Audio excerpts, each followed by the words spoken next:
Every morning, before the city fully wakes, thousands of women begin another battle that nobody sees. Not against poverty, not against failure, but against expectations. This is the story of one of them. She was educated, successful, independent. She was everything society told young girls to become. Yet somehow, people still believed something was missing. My daughter, have you thought about what I asked you? You know you are not getting younger. Mama, can we not have this conversation today? Even moments of success are interrupted by familiar reminders. Her mother's concern is genuine, but it is shaped by years of cultural expectations about marriage and womanhood. Look at your younger cousin. She already has 3 children. Money cannot keep you company forever. You don't want to die alone, do you? Family gatherings, once a source of joy, have become places where achievement is overshadowed by one recurring question: when will you marry? The comments, though often framed as concern, begin to shape fear and self-doubt. She had achieved what many people only dream about. She owned her own home. She invested wisely. She employed people. She financially supported relatives. Yet somehow, none of those achievements were considered complete. One unanswered question continued to overshadow everything else. When will you get married? Who are you building all this for? Myself. For my family. For the future. I just hope you won't end up lonely. Patience. Sometimes fear arrives dressed as concern. The message sounds caring, but beneath it lies an assumption that a woman's life remains incomplete until marriage. Repeated often enough, that belief begins to sound like truth. Ladies, career is good, but don't wait too long. No successful woman wants to die alone. Time is not on your side. Every swipe, every headline, every viral video repeated the same warning. Fear sells. Algorithms reward emotional reactions. The louder the fear, the faster it spreads. Eventually, people begin confusing repetition with reality. Am I really running out of time? Or have I simply been hearing the same fear for too many years? Psychologists describe this as repeated fear messaging. When a frightening idea is repeated often enough, the brain begins treating it as a likely outcome. Even when evidence is limited, fear can become louder than facts, and anxiety begins filling the spaces where confidence once lived. My dear daughter, every time I see you, I thank God for how far He has brought you. You have a wonderful career. You are beautiful. Now all that remains is a husband. I'm trusting God and taking life one day at a time. Just don't wait too long. A woman's greatest testimony is still her family. Many messages that create anxiety are not spoken with cruelty. Often, they are spoken with sincere concern. Family members, friends, Faith communities, each repeating the same belief. Eventually, constant repetition can become a source of psychological pressure. When one message dominates every conversation, people may begin to see it as the only acceptable path. Do you know what worries me? Nobody ever asks successful men why they aren't married.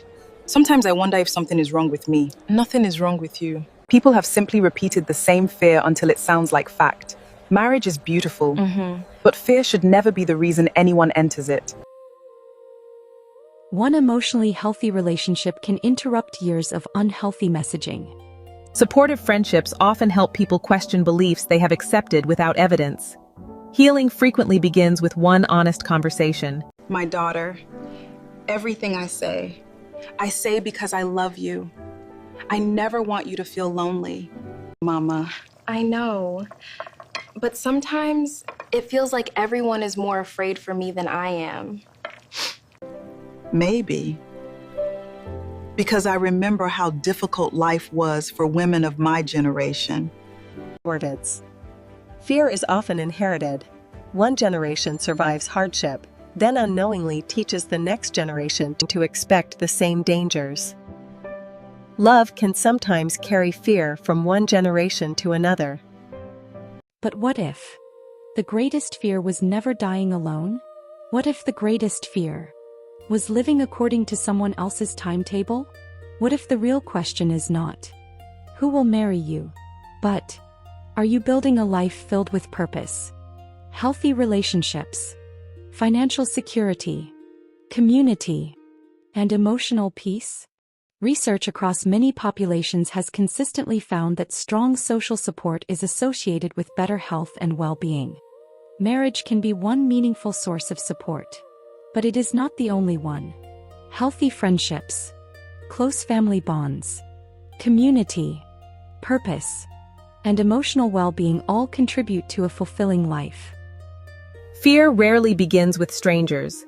It often begins around familiar dining tables, at birthday celebrations, during weddings, at family reunions, where love and pressure sometimes become difficult to separate.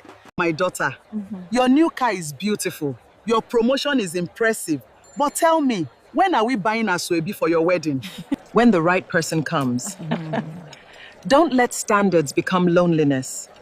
Your promotion is impressive. Notice what happened. The conversation began with celebration, but quickly shifted toward correction. This pattern is common in environments where marriage is viewed as the ultimate measure of a woman's success. Your younger cousin just welcomed her second child. Look how happy she is. I'm genuinely happy for her. Then your own celebration should be next. Comparison is one of the strongest social pressures. Psychologists call this social comparison. People naturally evaluate themselves by comparing their lives with others. When comparison becomes constant, contentment becomes increasingly difficult.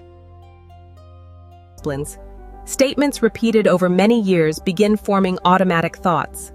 Automatic thoughts are immediate beliefs that arise without conscious effort. They often influence emotions before evidence has a chance to respond. The fear of future loneliness can become powerful, even when a person is surrounded by love, friendship, family, and meaningful purpose. Few places celebrate love as beautifully as African weddings. They bring families together. They create lifelong memories. But for many unmarried women, they can also become places where invisible pressure quietly grows. You're next. We've already started praying for your wedding. I also believe the right relationship should happen for the right reasons. Just don't become too comfortable being single. But I was in no rush. Notice how quickly encouragement becomes expectation. Many women hear these remarks so frequently that they begin measuring their own worth against an imagined deadline. Psychologists refer to this as perceived social norms, the belief that there is one correct timeline because it appears everyone expects it. All the single ladies, please come forward. Why does every celebration make me feel like I'm being evaluated? Why does everyone assume that being unmarried means my life is incomplete? Questions like these often emerge after years of repeated social messaging. The pressure is rarely created by one conversation. It is built by hundreds of small moments that accumulate over time. You're one of the smartest women here, but a career won't hug you at night. I don't believe work and love have to compete. Just don't wait until every good man is gone. Fear often disguises itself as practical advice. Psychologists call this a fear appeal, a message that emphasizes a negative outcome in order to influence decisions. Fear appeals can sometimes encourage healthy choices, but when they rely on exaggeration, shame, or unrealistic predictions, they may increase anxiety instead of wisdom. Marriage is a blessing, but fear should never become anyone's matchmaker. A healthy marriage is built on mutual respect, patience, trust, and character. Still, women shouldn't wait too long. I pray for wisdom, not panic.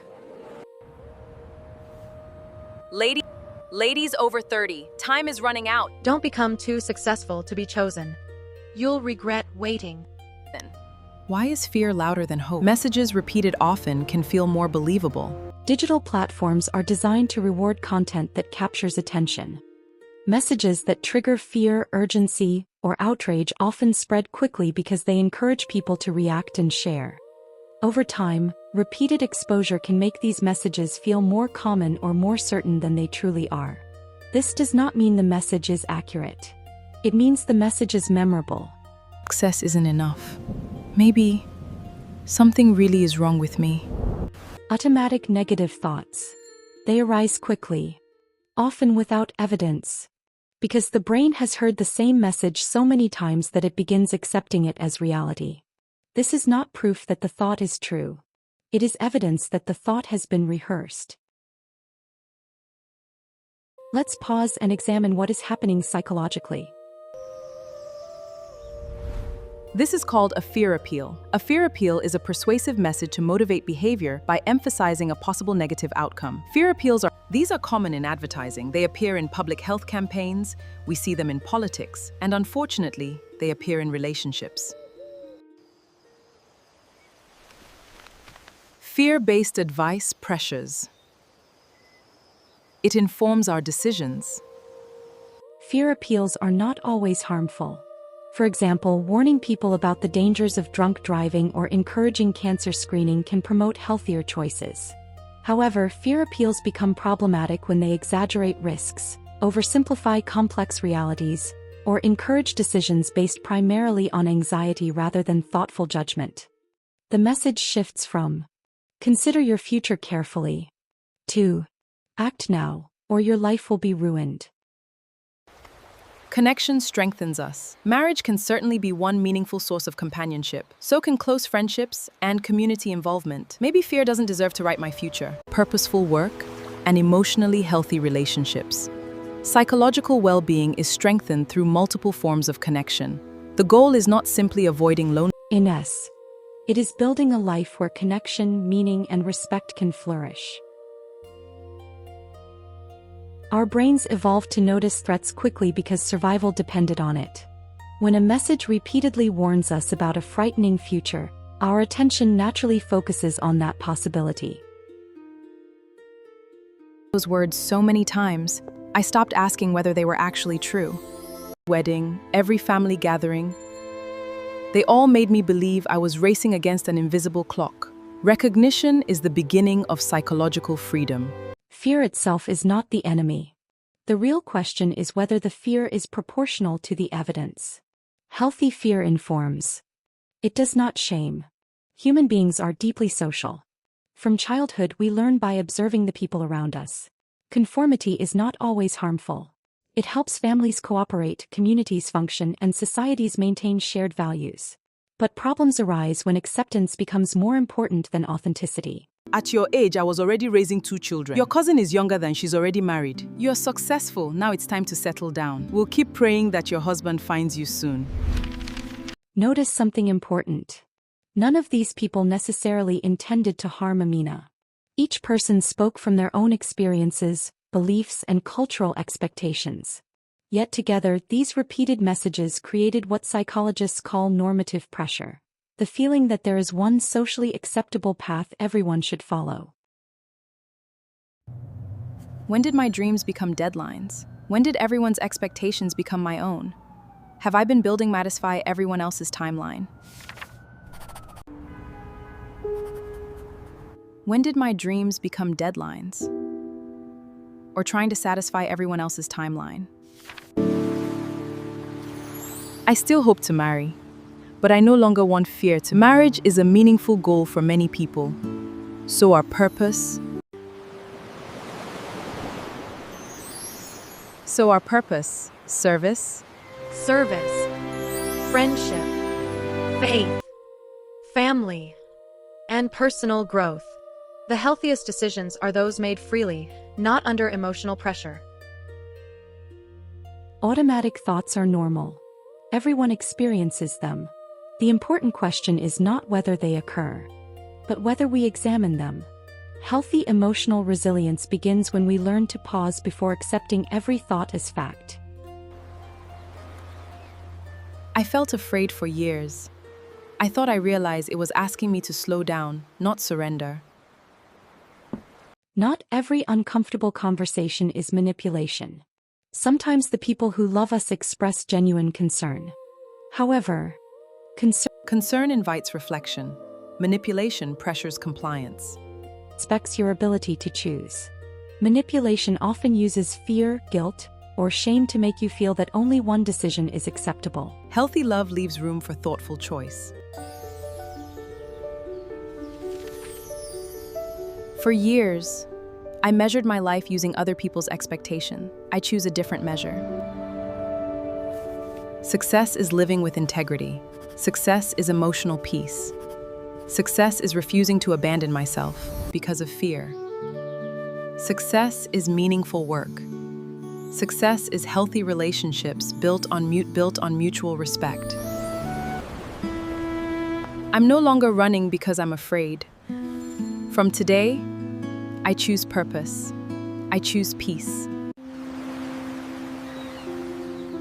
And if love comes, may it meet the healthiest version of me.